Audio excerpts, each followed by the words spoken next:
More efforts to redefine what it means to be human. The anti-fascist movement in the U.S. beginning to make our streets look like those of 1930s Germany. And solar panels are actually increasing the amount of greenhouse gases in the atmosphere. SkyWatchTV for Wednesday, March 15th, 2017. I'm Derek Gilbert. First up, American boots are officially on the ground in Syria.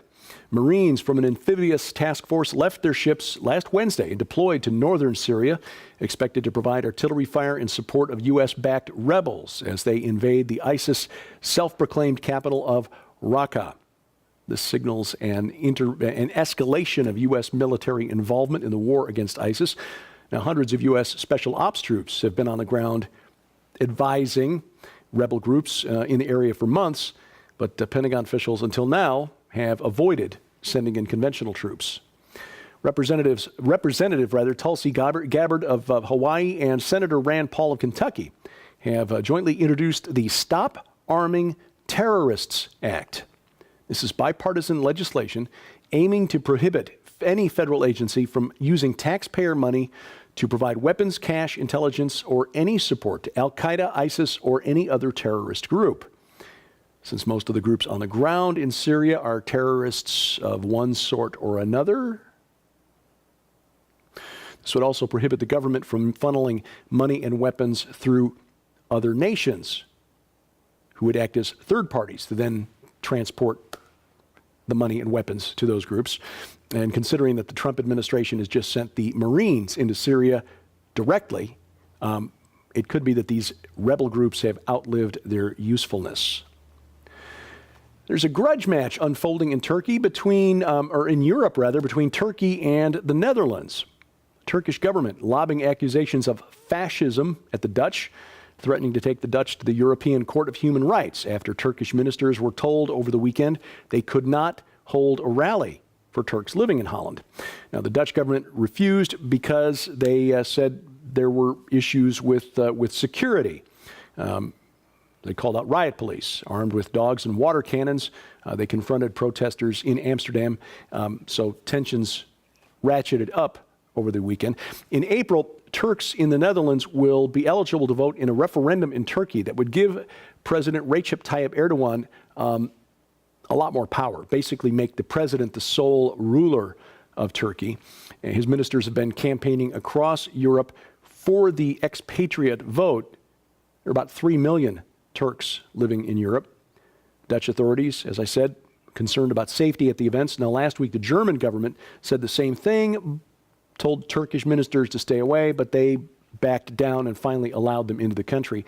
The Dutch prime minister said the Turkish ministers could not come and campaign in his country. Turkey's foreign minister showed up and basically dared the Dutch government to stop him. Now, as part of its response, Turkey said it would impose travel sanctions on Dutch diplomats. Deputy Prime Minister Numan Kurtulmus said that the Dutch ambassador to Turkey, who was traveling over the weekend when this situation unfolded, won't be allowed to return to Ankara. But the most troubling development is that this Deputy Prime Minister said that the Europeans haven't kept their promises on the migrant deal. So for the Turks, the deal is now terminated. This means that a year after Turkey pocketed $3 billion to, stop the flow of Muslim immigrants into Europe, Turkey has just voided the deal and could be about ready to flood Europe with a new wave of immigrants. Some estimates put as many as 2 million potential migrants inside Turkey's borders. So the refugee crisis in Europe about to get a whole lot worse, which could have the opposite effect intended by the Turks, which is that this could help other far-right governments and political parties across Europe, like the one in the Netherlands headed up by Geert Wilders, who could wind up becoming the country's next prime minister. A troubling development here in the United States. The Antifa, or anti-fascist movement, has spread from Europe to our shores. This picture here was taken at a pro-Trump rally in Denver on Monday. The logo on their flag is identical to the Antifa flag being used in Europe. And like their counterparts in Europe, these black shirts are being funded by private sources, often groups associated with billionaire George Soros. These thugs doing the bidding of the entrenched political elite, or the deep state, if you will, bureaucrats who want to preserve the status quo.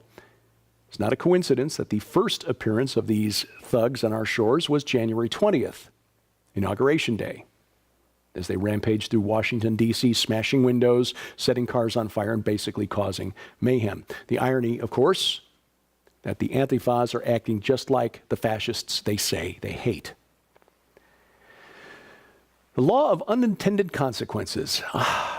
New federal data shows that a potent greenhouse gas, a byproduct of solar panel construction, is on the rise. Nitrogen trifluoride, or NF3, a key chemical agent in the production of photovoltaic cells for solar panels. So all these government subsidies and tax credits for building solar panels may be driving the 1,057% increase in NF3 in the air over the last 25 years. In comparison, carbon dioxide has only risen about 5% during the same period of time. And here's the other thing. NF3 emissions are 17,200 times more potent than carbon dioxide as a greenhouse gas. Oops. State of Indiana in the spotlight again for religious freedom. Lawmakers in Indiana reportedly considering a bill that would protect students from personal religious expression, or in schools. The bill would cover student prayer, protect students who want to engage in personal religious expression in school. The bill would cover student prayer and the wearing of religious symbols and messages, as well as the citation of one's beliefs in school assignments. The bill passed the Indiana House 83-12, is now being considered by a Senate committee. And here in our backyard, a federal judge has ruled that public schools in Joplin, Missouri, who took students on field trips to a Christian sports complex, violated the U.S. Constitution. Now, the Constitution says that Congress shall make no law respecting the establishment of a religion, but the judge, M. Douglas Harpool, who was appointed by then-President Obama, opined last Thursday that the voluntary trips to Victory Ministries and Sports Complex were an impermissible entanglement of government funding, and government authority with a particular religion and religious message in violation of the Establishment Clause. End quote. Now, various schools in the Joplin School District have attended this facility, visited the facility in 2014 and 2015. School officials say that students chose to go to the complex on their field trips. Students were sent home with permission slips and waivers asking parents whether they agreed, gave their children permission to participate in worship services, Bible studies, or any other activities that might pertain to the Christian faith. But the American Humanist Association, which filed the lawsuit, got involved after some parents in Joplin expressed concern. Coming up, about 100 years ago, the Scopes monkey trial brought Darwinian evolution to the courtroom. Now a lawyer wants to prove that apes have the same rights as you and me. That's ahead on SkyWatch TV. You've been fighting in a war against an enemy you've been told doesn't even exist. SkyWatch TV wants to change that to prepare you for the battles ahead. Beginning March 7th, exclusively from SkyWatch TV, the Cosmic War Collection finally arrives. Featuring 3 groundbreaking books, a 5-hour DVD, and a 7-hour audio series showing you how real the supernatural War of Kingdoms actually is. Reversing Hermon by acclaimed Bible and ancient language scholar Dr. Michael S. Heiser, and The Great Inception by SkyWatch TV's Derek P. Gilbert. You'll learn how Christ's full mission has been misunderstood for 2,000 years. Not only did he come to shed his blood to redeem mankind, Jesus was on a mission to reverse the sin of the angelic watchers who descended on Mount Hermon.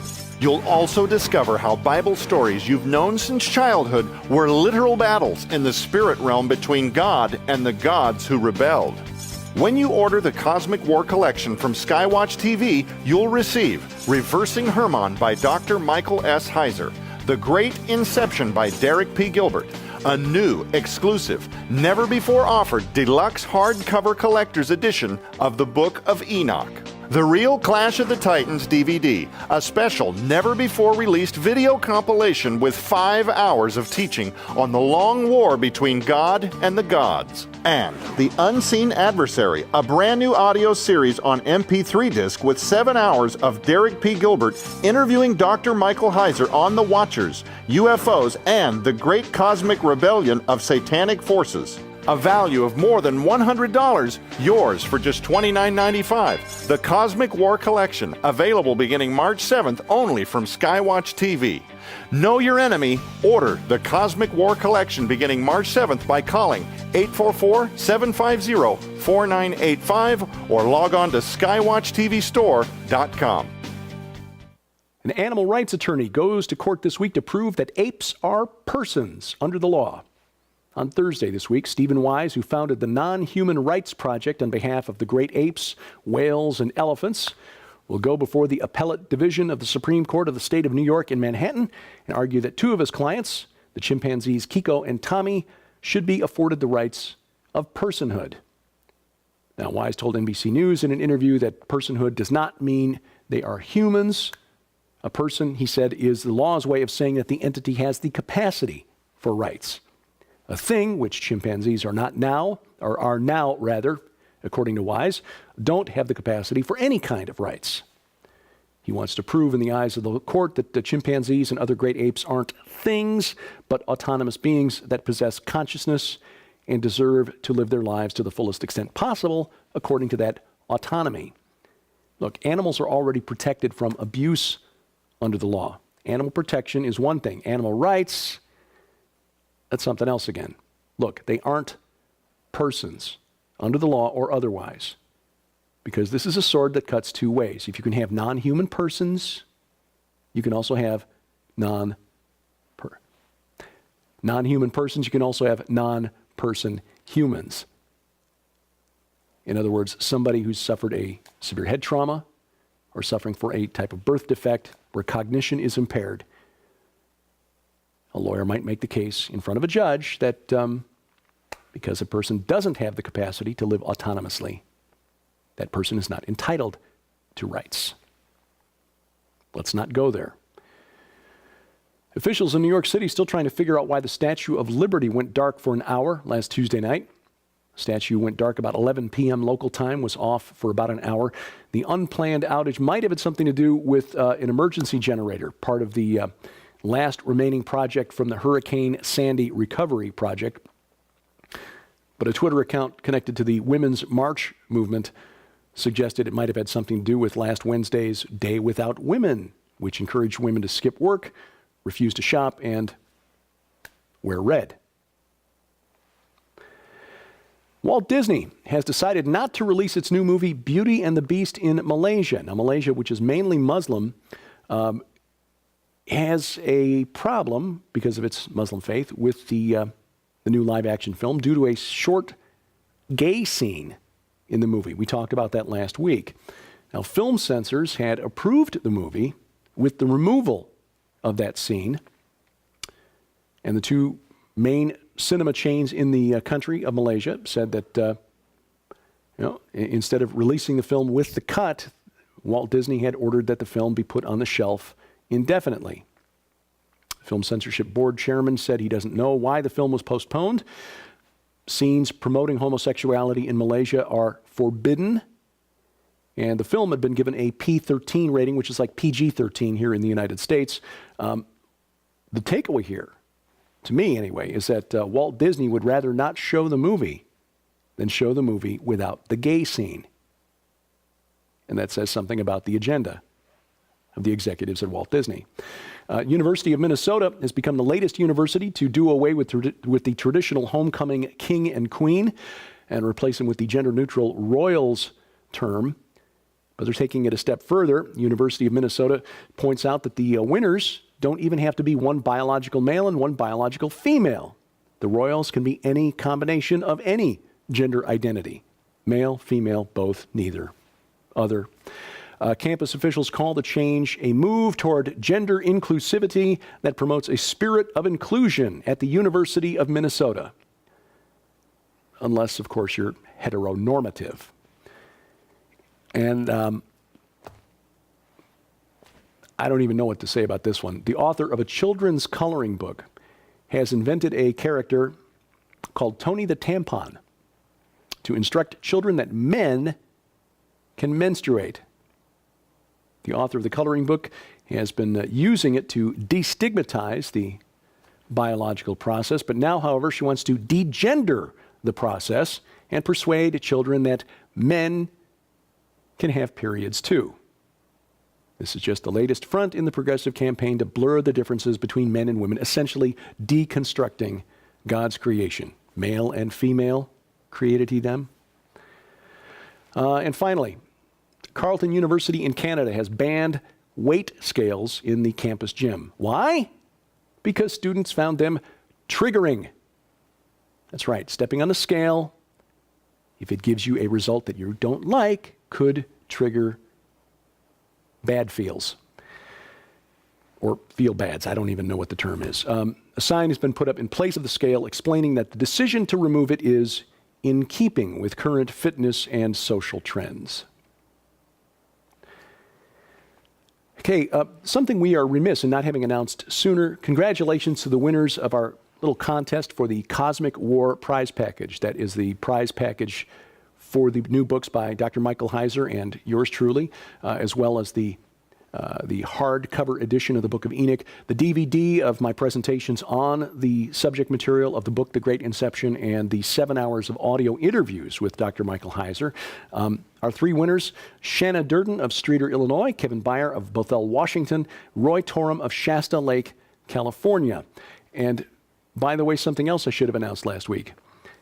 Minor delay in the shipping of the packages. We thank all of you who have ordered. It took a little longer to get the books from the printer than we expected. We were told, and my book is the one that's the holdup, so I apologize. We were told last Thursday the book was being proofed and that the printing would commence immediately. We're expecting the books any day now, and to prepare, the ladies in the warehouse have pre-packed several thousand boxes already with everything except The Great Inception. So as soon as the truck delivers the books from the printer, they will go into those boxes and those boxes will ship. So I know we're about a week late already in shipping. We appreciate your patience and thank you. This is my first nonfiction book, and I can tell you the two novels that I've released sold literally 10 of copies. So seeing this many books going out is, frankly, it's unbelievable. So they will be shipping very soon. We just appreciate your patience. We'll let you know as soon as they get here, hopefully within the next day or two. Thank you to Ed and Dee for sending me this little church bulletin. Small church, Baptist Church, Southern Indiana. Church small enough that the bulletin is, it's not full color, it's just run off on the copy machine. Includes an article on transhumanism and the danger of transhumanism in it. So the word is getting out there. A little encouragement. Thank you, Ed and Dee, for sharing that with us. And we will keep you in our prayers, by the way. Hear the Watchman Conference coming up at the end of the month. Remind you that March 31st through April 2nd. If you can't be in Dallas for the conference, you can watch it live on the internet. Live streaming option is available. It's $39, although the cost does go up to $49 after March 22nd. You can get information and register at hearthewatchman.com. And take advantage of an extra 5% discount. Use the promo code Gilbert5. That's Gilbert and the numeral 5 when you ordered live web stream at hearthewatchman.com. And don't forget the True Legends Conference coming up to September 15th through the 17th in Branson, Missouri, our backyard here in the Ozarks. This will be a big one. Steve Quayle, Tom Horn, L.A. Marzulli, Dr. Michael Lake, Timothy Albarino, Spanish explorer Anselm P. Rambla, Pastor David Langford, and yours truly at the Mansion Theater in Branson, 3,000-seat auditorium. The Oak Ridge Boys will be playing there the week after this conference. They play about 20 dates a year there at this theater. Nice facility. We hope to see you there. For more information and to register, gen6conferences.com. That's GENSIX conferences.com. You'll find us online at skywatchtv.com. Links to all of our social media sites are there, and you'll find my stuff at derekpgilbert.com. Thank you for watching as we keep watch. I'm Derek Gilbert, and this is SkyWatch TV.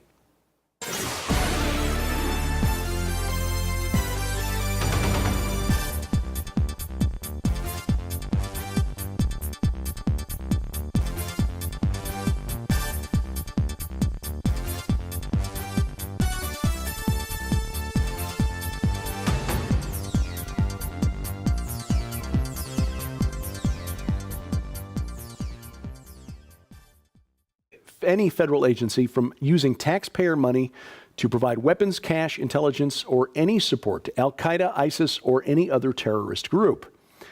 Since most of the groups on the ground in Syria are terrorists of one sort or another, this would also prohibit the government from funneling money and weapons through other nations who would act as third parties to then transport the money and weapons to those groups. And considering that the Trump administration has just sent the Marines into Syria directly, it could be that these rebel groups have outlived their usefulness. There's a grudge match unfolding in Turkey or in Europe rather, between Turkey and the Netherlands. Turkish government lobbing accusations of fascism at the Dutch, threatening to take the Dutch to the European Court of Human Rights after Turkish ministers were told over the weekend they could not hold a rally for Turks living in Holland. Now, the Dutch government refused because they said there were issues with security. They called out riot police, armed with dogs and water cannons. They confronted protesters in Amsterdam, so tensions ratcheted up over the weekend.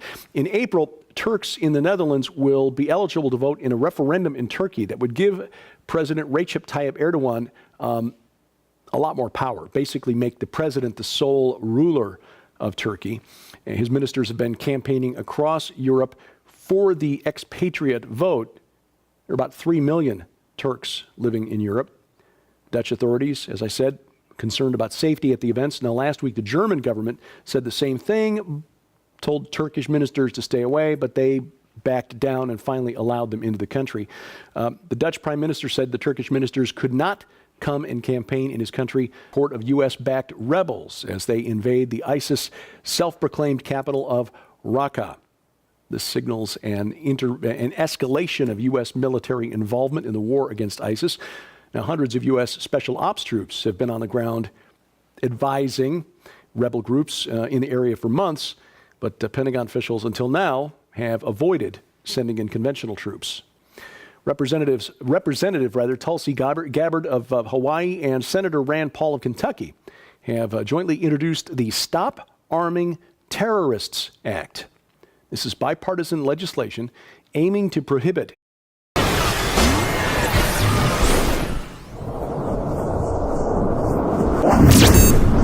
more efforts to redefine what it means to be human. The anti-fascist movement in the U.S. beginning to make our streets look like those of 1930s Germany, and solar panels are actually increasing the amount of greenhouse gases in the atmosphere. SkyWatchTV for Wednesday, March 15th, 2017. I'm Derek Gilbert. First up, American boots are officially on the ground in Syria. Marines from an amphibious task force left their ships last Wednesday and deployed to northern Syria, expected to provide artillery fire in support